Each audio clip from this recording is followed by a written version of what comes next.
The light above the restaurant table was so bright that it hurt my eyes. Everyone was laughing, drinking, and enjoying the night. Then Victor looked at me and said something that changed everything. "If you don't like my friend's jokes, you can just pay your bill and leave." The laughter stopped. Forks froze in the air. Glasses stopped halfway to people's mouths.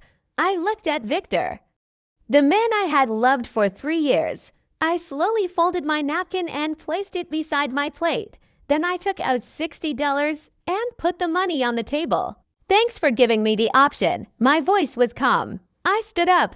The chair scraped loudly against the marble floor. Nobody laughed this time. I walked toward the door. Behind me, I heard someone whisper, "She won't really leave, will she?" I didn't turn around.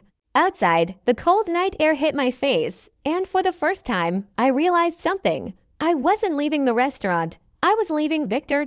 3 years earlier, I had met Victor at a company party. He was confident, well-dressed, and always talking about business, marketing, and success. I was different. I worked with my hands. I wore steel-toed boots, carried a lunchbox, and spent my days fixing electrical problems. Victor used to find that interesting. He would watch me clean grease from my hands and say, "You make hard work look beautiful." Back then, I thought he admired me. I didn't understand that one day he would look down on the very things he once loved. At home, we were completely different. Victor's world smelled like expensive cologne and looked like business reports. Mine smelled like oil, metal, and dust. When an outlet stopped working, I fixed it. When something broke, I repaired it. I even labeled the fuse box so Victor would know which switches not to touch. He would smile and say, "You're really good at solving problems." I thought it was a compliment. Later, I realized he was using my strength as an excuse to give me more responsibility. When Victor's friends visited, the jokes started. "So, Emery, do you charge by the hour even when you're at home?" They laughed. I smiled. Victor laughed too. "She can take it," he would say. That became our pattern. They insulted me. I stayed quiet. Victor watched and everyone went home feeling comfortable. I thought staying quiet kept the peace. I didn't realize silence was slowly destroying me.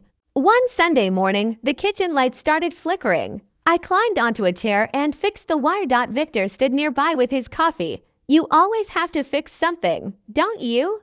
He said it like it was a joke. I laughed, but something inside me hurt. His attitude slowly changed after he got promoted. Suddenly, Victor cared about appearances. He talked about his career like it was a product. He wanted people to see him as important and successful. And I became part of his image. "She keeps me grounded," he would say at parties. His friends thought it was funny. They called me the practical one. What they really meant was that they thought I was beneath them. Dinner with them always felt like an interview.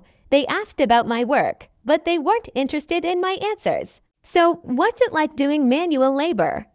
One man asked while drinking a glass of wine that probably cost more than one of my tools. Victor laughed. I smiled. Again, I had become very good at pretending things didn't hurt.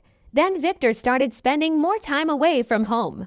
There were business dinners, networking events, expensive restaurants, and late nights. I would find receipts for dinners with 4 people while I had eaten alone at home. When I asked about it,